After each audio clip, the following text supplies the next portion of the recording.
में दर्शन करने और स्नान करने का सौभाग्य प्राप्त हुआ। गत वर्ष इसी समय हम लोग प्रयागराज महाकुंभ की तैयारी के लिए और अंतिम रूप से आयोजन की तैयारी करने के लिए युद्ध स्तर पर लगे थे। मुझे याद है 10 जनवरी 2025 को भी मैं प्रयागराज में ही था। मेले के अंतिम तैयारी देखने के लिए मैं आया था और आज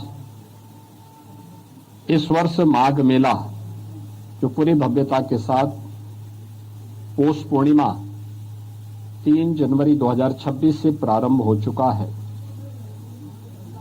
लगातार यह 15 फरवरी तक यह आयोजन चलेगा।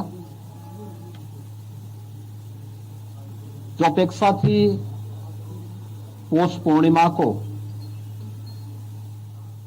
कि 10 से 15 लाख श्रद्धालु इस अवसर पर आएंगे, लेकिन पौष पूर्णिमा के स्नान के अवसर पर आपने देखा होगा 31 लाख से अधिक श्रद्धालु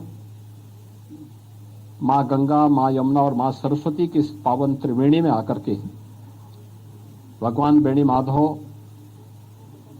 की कृपा से, बड़े हनुमान जी की कृपा से, भगवान अक्षय वट की असीम सानिध्य में उन्होंने सकुशल स्नान किया और यहां से आशीर्वाद लेकर के प्रस्थान किए और कल्पवासी 1 महीने के कल्पवास के लिए यहां पे वर्तमान में अपनी साधना में तल्लीन है।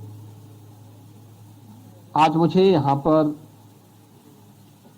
भगवान रामानंद जी के 726वीं पावन जयंती के कार्यक्रम में भाग लेने का अवसर प्राप्त हुआ है। ये प्रयागराज का सौभाग्य है कि अनेक पूज्य ऋषि मुनियों के पावन धरा है। द्वादश माधव के साथ ही त्रिवेणी के पावन धरा के साथ ही यहाँ पे महर्षि भारद्वाज, महर्षि याज्ञवल्क्य और अन्य तमाम पूज्य महर्षियों का, सिद्धों का, संतों का सानिध्य इस पावन धरा को प्राप्त हुआ है। 726 वर्ष पूर्व इसी पावन धरा पर जगतगुरु रामानंदाचार्य जी का भी जन्म हुआ था। आज का दारागंज उनके जन्मस्थली के रूप में ही विख्यात है। आज उनके इस पावन जन्मोत्सव कार्यक्रम के साथ ही माघ मेले की तैयारी भी हम लोगों ने प्रारंभ की है, इसकी समीक्षा की है। यहाँ पे खास तौर पर 14-15 जनवरी को मकर संक्रांति के अवसर पर यह भी एक मकर संक्रांति का स्नान होगा। फिर 18 जनवरी मौनी अमावस्या का मुख्य स्नान होगा।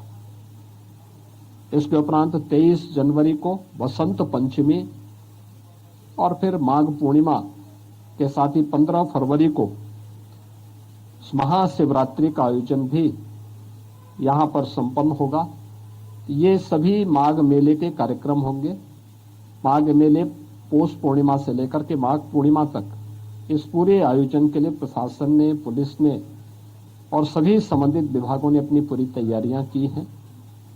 पहले की तुलना में घाटों की लंबाई बढ़ाई है, स्वच्छता का विशेष ध्यान दिया गया है। भीषण शीतलहरी है, इसमें बचाव के लिए आवश्यक उपाय किए गए हैं।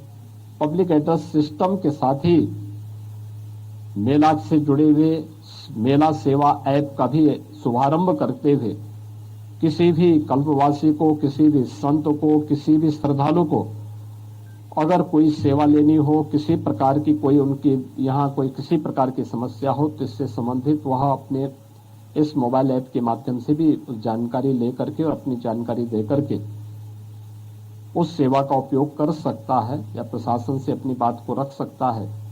इन सभी मुद्दों को लेकर के भी यहाँ पे बेहतर उसका उपयोग किया जा रहा है और मुझे पूरा विश्वास है कि आपसी समन्वय से, तत्परता के साथ, जैसे प्रशासन ने पौष पूर्णिमा के स्नान को पूरी भव्यता के साथ, संवाद के साथ, सबके सहयोग के साथ सकुशल संपन्न किया है, आगे आने वाले सभी 5 स्नान भी उसी पवित्रता के साथ, उसी संवाद और समन्वय के साथ सकुशल संपन्न होंगे। इसी मुद्दे पर आज हमने यहाँ पे चर्चा की है और उसको लेकर के प्रशासन भी पूरी तत्परता के साथ लगा हुआ है और सभी लोग मिलकर के इस कार्यक्रम को सकुशल संपन्न करेंगे।